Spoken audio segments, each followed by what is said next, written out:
Chithrodayam snap Malayalam news web portal.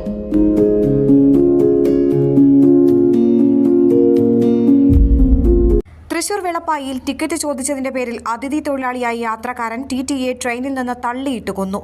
Ernakulam Manjummel സ്വദേശിയായ K വിനോദാണ് കൊല്ലപ്പെട്ടത്. തൊട്ടടുത്ത ട്രാക്കിലേക്ക് വീണ വിനോദിന്റെ ശരീരത്തിലൂടെ മറ്റൊരു ട്രെയിൻ കയറി ഇറങ്ങുകയായിരുന്നു. എറണാകുളം പട്ന എക്സ്പ്രസിലാണ് സംഭവം നടന്നത്. പ്രതി ഒഡീഷ സ്വദേശി രജനീകാന്ത് പാലക്കാട് റെയിൽവേ പോലീസിന്റെ പിടിയിലായിട്ടുണ്ട്.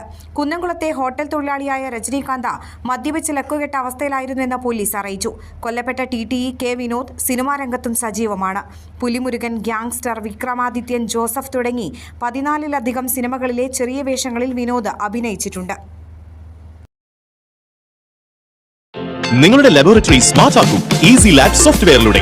15 ദിവസം സൗജന്യമായി ഉപയോഗിച്ചു നോക്കി പൂർണ്ണമായും തൃപ്തിയായതിനു ശേഷം മാത്രം പേയ്മെന്റ്. വർഷങ്ങളായി 3000-ലധികം കസ്റ്റമേഴ്സ് ഈസി ലാബ് ഉപയോഗിച്ചുകൊണ്ടിരിക്കുന്നു. കമ്പ്യൂട്ടറിൽ പരിചയസമ്പത്ത് കുറവുള്ളവർക്കും വളരെ എളുപ്പത്തിൽ ഈസി ലാബ് കൈകാര്യം ചെയ്യാം. കൂടാതെ automatic result calculation, abnormal value alert, quick patient view, automatic data backup തുടങ്ങിയ ഫീച്ചേഴ്സും ഈസി ലാബിൽ ലഭ്യമാണ്. കൂടുതൽ കാര്യക്ഷമതയോടെയും മികവാർന്ന കൃത്യതയോടെയും ഈസി ലാബ് നിങ്ങളുടെ ലാബിനെ സ്മാർട്ട് ആക്കുന്നു. ഉടൻ തന്നെ ബുക്ക് ചെയ്യൂ. 85900375.